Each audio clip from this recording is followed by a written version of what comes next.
ഓട്ടോറിക്ഷകളിൽ metre പ്രവർത്തിപ്പിച്ചില്ലെങ്കിൽ സൗജന്യ യാത്ര എന്ന സ്റ്റിക്കർ പതിപ്പിക്കാൻ മോട്ടോർ വാഹന വകുപ്പ് നടപടി തുടങ്ങിയതോടെ പ്രക്ഷോഭവുമായി ഓട്ടോറിക്ഷ തൊഴിലാളികൾ രംഗത്തെത്തി.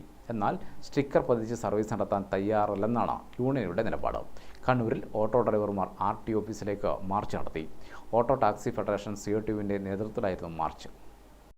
Auto drivers union COTU Kannur ജില്ലാ പ്രസിഡന്റ് MC ഹരിദാസൻ മാർച്ച് ഉദ്ഘാടനം ചെയ്തു. യാത്ര സൗജന്യമാണ് എന്ന് കാണിക്കുന്ന സ്റ്റിക്കർ വണ്ടിയിൽ സ്ഥാപിക്കണമെന്ന് ഉത്തരവിട്ടത്. ആ ഉത്തരവ് കേരളത്തിൽ നടപ്പാക്കാൻ കഴിയുമോ?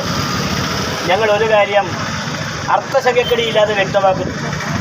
അങ്ങനൊരു സ്റ്റിക്കർ പതിച്ചിട്ട് കേരളത്തിൽ ഓട്ടോ സർവീസ് നടത്തുന്നതല്ല. ഒരൊറ്റ ഓട്ടോറിക്ഷയും റോഡിലിറക്കി സർവീസ് നടത്തില്ല. ഇന്ന് CITU മാത്രമാണ് പ്രക്ഷോഭം. മറ്റ് സംഘടനകളുമായി കൂടിയാലോചിച്ചുകൊണ്ട് അനിശ്ചിതകാല പണിമുടക്ക് ഉൾപ്പെടെ നടത്താൻ വേണ്ടി ഞങ്ങൾ ആലോചിക്കുകയാണ്. 2022 ഇതിനു മുമ്പ് ചാർജ് പുതുക്കി നിശ്ചയിച്ചത്. അടിക്കടിയുള്ള ഇന്ധന വില വർധനവും സ്പെയർ പാർട്ടുകളുടെ വർധനവും എല്ലാം വെച്ചുകൊണ്ട് നിരക്ക് പുതുക്കണമെന്ന് യൂണിയനുകൾ ആവശ്യപ്പെട്ടു. മീറ്റർ ഇടുന്നതിന് എതിരല്ല, എന്നാൽ മീറ്റർ ഇട്ടില്ലെങ്കിൽ പണം കൊടുക്കേണ്ട എന്ന രീതിയോട് എതിർപ്പാണെന്നാണ് ഓട്ടോറിക്ഷ തൊഴിലാളികൾ പറയുന്നത്. സ്റ്റിക്കർ പതിപ്പിക്കാൻ എതിരാണെന്നും അതിന് ബുദ്ധിമുട്ടുണ്ടെന്നും അവർ വ്യക്തമാക്കുന്നു.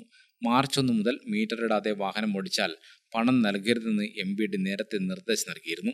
മീറ്റർ ഇടാതെ അമിത ചാർജ് ഈടാക്കി നിരത്തിലോട്ടുള്ള ഓട്ടോറിക്ഷകൾക്കെതിരെ നടപടിയെടുക്കുന്നതിന്റെ ഭാഗമായാണ് പരിശോധനയും സ്റ്റിക്കർ പതിക്കലും പിഴ ഈടാക്കലും. മീറ്റർ ഇടാത്തതിന് 250 രൂപയും ഫിറ്റ്നസ് സർട്ടിഫിക്കറ്റ് ഇല്ലാത്തവയ്ക്ക് 2000 രൂപയും പലയിടത്തും പിഴ ഈടാക്കി തുടങ്ങിയിട്ടുണ്ട്. മീറ്റർ പ്രവർത്തിപ്പിക്കാതെ അമിത ചാർജ് ഈടാക്കുന്നതും ഇതിനെ തുടർന്നുള്ള വാക്തർക്കങ്ങളും ഒഴിവാക്കാൻ സംസ്ഥാനതല തീരുമാനങ്ങളുടെ ഭാഗമായാണ് നടപടി തുടങ്ങിയതെന്നാണ് മോട്ടോർ വാഹന വകുപ്പ് പറയുന്നത്.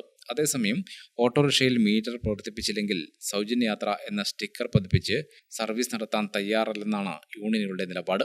ഓട്ടോറിക്ഷ ഡ്രൈവർമാരും അതുതന്നെ രേഖപ്പെടുത്തുന്നു. കണ്ണൂരിൽ നടന്ന സമരത്തിൽ ജില്ലാ പ്രസിഡന്റ് T ശിവദാസൻ അധ്യക്ഷനായി. ജില്ലാ secretary MB Mohanan, P Sajeevan, TC Manoj, KV ജഗദീശൻ, TC ബാലകൃഷ്ണൻ തുടങ്ങിയവർ സംസാരിച്ചു. ഗ്രാമിക ന്യൂസ്, കണ്ണൂർ.